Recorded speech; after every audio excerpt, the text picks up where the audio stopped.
Hello बच्चों, let's see this question, and here this question say the power and independence of Election Commission of India is equivalent to which of the following. यानी कि question आपसे बोल रहा है कि India का जो इलेक्शन कमीशन है उसको जितनी भी पावर और इंडिपेंडेंस मिली हुई है वो किसकी इक्वलेंट है? गवर्नर की इक्वलेंट है, या असिस्टेंट कमिश्नर ऑफ पुलिस की इक्वलेंट है, या फिर जुडिशरी की इक्वलेंट है, या फिर नेशनल ह्यूमन राइट कमीशन की इक्वलेंट है। ठीक है, तो यहाँ पर आपका ऑप्शन नंबर सी जो है वो बिल्कुल सही है, जुडिशरी। जैसे जुडिशरी जो है वो गवर्नमेंट से बिल्कुल एक स्वतंत्र बॉडी होकर काम करती है, बिल्कुल इंडिपेंडेंट बॉडी है ये गवर्नमेंट की, और गवर्नमेंट ज़रा सा भी इसके काम में, जुडिशरी के काम में इंटरफेयर नहीं कर सकती। सिमिलरली जो इंडिया का इलेक्शन कमीशन है वो भी एक बहुत ही पावरफुल और इंडिपेंडेंट बॉडी है, कोई भी इसके काम में दखल अंदाजी नहीं कर सकता। इवन जो गवर्नमेंट है, सरकार जो है, चाहे सेंट्रल लेवल की हो चाहे स्टेट लेवल की हो, वो भी इसके काम में कोई भी इंटरफेयर नहीं कर सकते।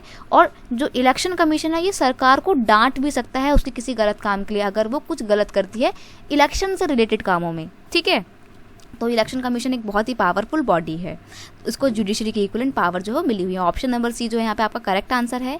बाकी देखते हैं, election commission of India is a constitutional body. यहाँ पे आप इस वर्ड का मतलब समझते हैं? इसका मतलब है कि जो इलेक्शन कमीशन है एक कॉन्स्टिट्यूशनल बॉडी है। कॉन्स्टिट्यूशनल बॉडी का मतलब ये है कि जो इंडिया का कॉन्स्टिट्यूशन है, जो हमारा देश का संविधान है, उस कॉन्स्टिट्यूशन में भी इस बॉडी के फॉर्मेशन से रिलेटेड बातें बोली गई हैं कि ये एक संविधान में बोला गया कि ऐसी एक संस्था बनेगी, एक बॉडी बनाई जाएगी जो इंडिया में क्या करेगी, इलेक्शन को कंडक्ट करवाएगी और रेगुलेट करेगी। ठीक है, तो it is established by the constitution of India to conduct and regulate the election in our country. संविधान के द्वारा इसको बनाया गया है ताकि ये आराम से बिना किसी के इंटरफेरेंस के इलेक्शन को करवाए। अब देखो, गवर्नमेंट भी इसके काम में, सरकार जो है वो उसके काम में इंटरफेयर नहीं कर सकती, तो कि बहुत अच्छी बात है। अगर मान लीजिए सरकार लगातार इलेक्शन कमीशन के काम में इंटरफेयर करती तो इलेक्शन, सरकार जो है उसका तो इन्फ्लुएंस होता है इसके ऊपर, और हमेशा सरकार ही जीतती, एक ही सरकार की लगातार गवर्नमेंट आती रहती।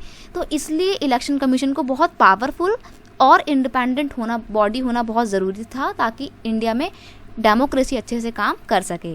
ठीक है, अब देखिए इसको फॉर्मेशन कब हुआ था, इसका फॉर्मेशन हुआ था 25 जनवरी 1950 को हुआ था, और इसी वजह से हर 25 जनवरी को इलेक्शन कमीशन डे भी बनाया जाता है। ठीक है, अभी प्रेजेंट में इसके जो हेड हैं उनका नाम है सुनील चंद्र। ठीक है, और इनको कब अपॉइंट किया गया था? इनको अपॉइंट किया गया था 13 अप्रैल 2021 में इनको अपॉइंट किया गया था। और अभी कौन है? सुशील चंद्र जो है, इनको अपॉइंट किया गया है।